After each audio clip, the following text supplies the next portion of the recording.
আসসালামু আলাইকুম দর্শক, এই কথা তো সত্য যে জুলাই আগস্ট আন্দোলনে আওয়ামী লীগ সরকারের আইন শৃঙ্খলা রক্ষাকারী বাহিনীর সদস্যরা বা আওয়ামী লীগের পেটোয়া বাহিনীর যুবলীগ ছাত্রলীগের সদস্যরা গুলি চালিয়েছিল আন্দোলনকারীদের উপরে, কোনো ভুল নেই।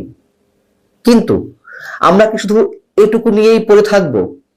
নির্মোহ দৃষ্টিকোণ থেকে, নিরপেক্ষতার জায়গা থেকে যদি আমাদেরকে বিচার করতেই হয়, নির্মোহ আলোচনা করতেই হয়, তাহলে আমাদেরকে এ প্রশ্ন তুলতে হবে এবং রহস্যের জট খুলতে হবে যে 7.62 ক্যালিবারের বুলেট গুলোর কথা বলা হচ্ছে যে এই বুলেট ব্যবহার করা হয়েছিল স্নাইপার রাইফেলের মাধ্যমে, এবং এটা অবশ্যই সত্য, তাহলে সেই হত্যাকাণ্ডগুলোর সঙ্গে আর কারা জড়িত?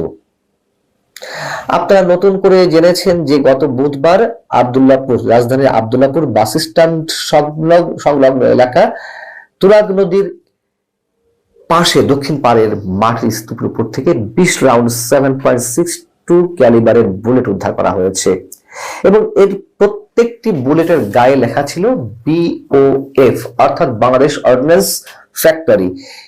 এইটা কি ফ্যাক্টরি? এটা হচ্ছে বাংলাদেশ সেনাবাহিনী পরিচালিত সমরাস্ত্র, গোলাবারুদ সহ সামরিক সরঞ্জাম উৎপাদনকারী প্রতিষ্ঠান। তাহলে এখানে যা কিছু উৎপাদিত হচ্ছে গোলাবারুদ সরঞ্জাম, সেগুলো তো সিভিলিয়ানদের কথা, পুলিশ র্যাবের হাতেও থাকার কথা নয়, কিন্তু সেটি চলে এলো বাইরে। এই স্নাইপার রাইফেল কারা ব্যবহার করেছে? এই 7.62 ক্যালিবারের বুলেট কারা ব্যবহার করেছে? আওয়ামী লীগের আইন শৃঙ্খলা রক্ষাকারী বাহিনী তারা মানুষ হত্যার সঙ্গে জড়িত ছিল বা সরাসরি শুট করেছে, এ কথা অবশ্যই সত্য। একটি ভিডিও তো ভাইরাল হয়েছে সাবেক স্বরাষ্ট্রমন্ত্রী আসাদুজ্জামান খান কামালকে ওয়ারি জোনের, রাজধানীর ওয়ারি জোনের একজন পুলিশ কর্মকর্তা, তিনি মোবাইলে ভিডিও ফুটেজ দেখাচ্ছেন, স্যার একটা একটা করে গুলি করি আর একটা একটা করে মরে, বাকিগুলো তো স্যার দাঁড়ায় থাকে, এরা তো দৌড়ায় না। এটিকে তো আমরা অস্বীকার করতে পারি না, তাই না? আরো অনেক ধরনের উদাহরণ তো আছেই। অবশ্যই আওয়ামী লীগ এই হত্যাকাণ্ডের সঙ্গে জড়িত ছিল, কিন্তু এই হত্যাকাণ্ডকে পুঁজি করে বা হত্যাকাণ্ডের পরিমাণকে আরো তীব্র করে প্রতিপক্ষ হিসেবে কারা এই ক্যাশটি বুটে নিতে চেয়েছিল? জাতিসংঘ দাবি করছে যে সামরিক বাহিনী বিরত ছিল এই হত্যাকাণ্ডে বা সরকারের দমন পীড়নের জড়িত হওয়া থেকে। জাতিসংঘ যেই দাবি করুক না কেন, সেটা নিয়ে আমি নিজেও কথা বলেছি, বাস্তবতা হচ্ছে সেনাবাহিনীর জুনিয়র কর্মকর্তা থেকে শুরু করে মধ্যম পর্যায়ের কর্মকর্তা ও শীর্ষ পর্যায়ের অনেক কর্মকর্তাদের সম্মিলিত সিদ্ধান্তের মাধ্যমে তো সেনাবাহিনী এই সিদ্ধান্তে পৌঁছেছিল যে তারা আর একটা গুলিও ছাত্র জনতার উপরে করবে না। তাহলে 5 আগস্ট শেখ হাসিনার সরকারের পতনের আগের 3-4 দিনই তো হত্যাকাণ্ডগুলো বেশি হয়েছে, সেইখানে এই গুলিগুলো কোত্থেকে এলো? খুবই ভ্যালিড কোশ্চেন, এবং আমার মনে হয় যে রহস্যের জট খুলতে খুব বেশি সময় লাগবে না। আমাদের তো ভুলে যাওয়ার কথা নয়, 8 আগস্ট অন্তর্বর্তী সরকার গঠনের পর 12 আগস্ট তৎকালীন স্বরাষ্ট্র উপদেষ্টা ব্রিগেডিয়ার জেনারেল অবসরপ্রাপ্ত সাখাওয়াত হোসেন তিনি গিয়েছিলেন আহত আনসার সদস্যদের দেখতে, এই আন্দোলনে বা গণঅভ্যুত্থানে যারা আহত হয়েছিলেন। সেখানে ব্রিগেডিয়ার জেনারেল সাখাওয়াত হোসেন স্পষ্টত সাংবাদিকের সামনে বলেছিলেন যে যে অস্ত্র বাইরে পাওয়া যায় না সেটা সিভিলিয়ানদের হাতে কিভাবে এলো। পুলিশ র্যাবের জন্য যে অস্ত্র তিনি তর্কে খাতিরে বলছেন, সেটিও যদি হয়ে থাকে সেটি আবার সিভিলিয়ানদের হাতে যায় কি করে? তিনি এও বলছিলেন যে পুলিশের হাতে কারা দিয়েছে সেটা তদন্ত করা দরকার, যদি পুলিশের হাতে এই অস্ত্র দিয়ে থাকে।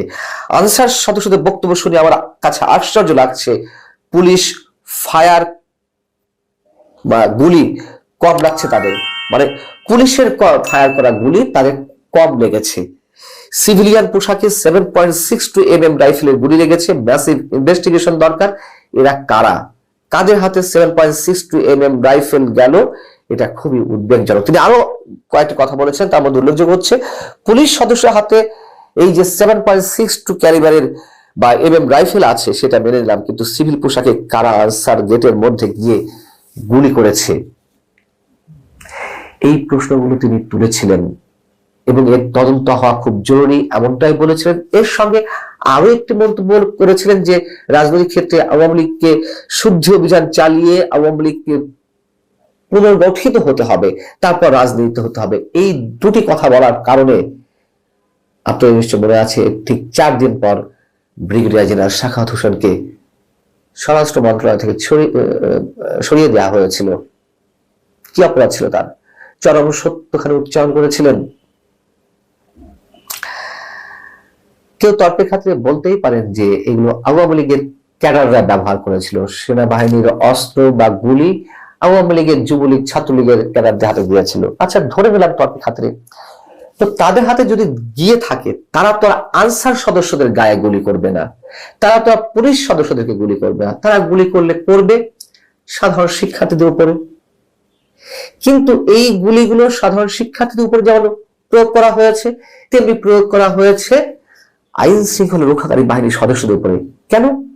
একে পুলিশকে দুর্বল করে দেওয়া, পুলিশকে হত্যাকাণ্ডের মধ্যে ফেলা, আরেকটা হচ্ছে সাধারণ শিক্ষার্থীদের উপরেও এই বিশেষ তৃতীয় পক্ষ, বিশেষ সুযোগ সন্ধানী গোষ্ঠী গুলি চালিয়েছে হত্যাকাণ্ডের তীব্রতা বাড়ানোর জন্য, নিহতের সংখ্যা বাড়াতে। স্পষ্টত এখন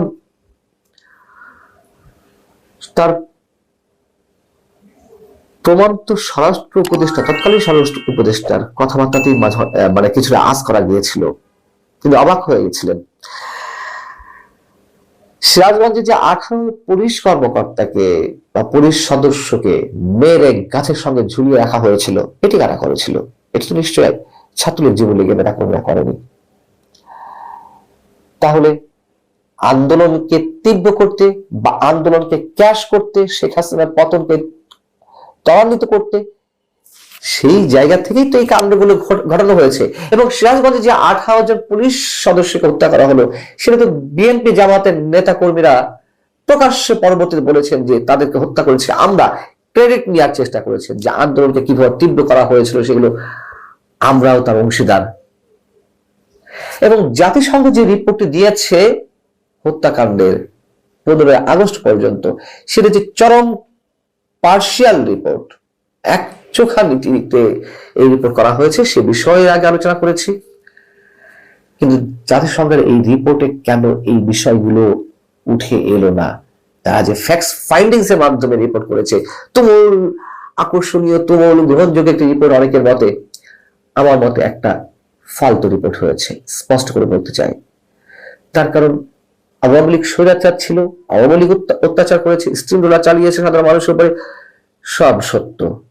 কিন্তু ওই সত্যটুকু গ্রহণ করেই আমরা সব দায়ভার শুধু আওয়ামী লীগের উপরে দিয়ে দিতে চাই না। যা কিছু এখন ঘটছে নিশ্চয়ই সবই সূক্ষ্ম পরিকল্পনা অংশ হিসেবেই চলছে,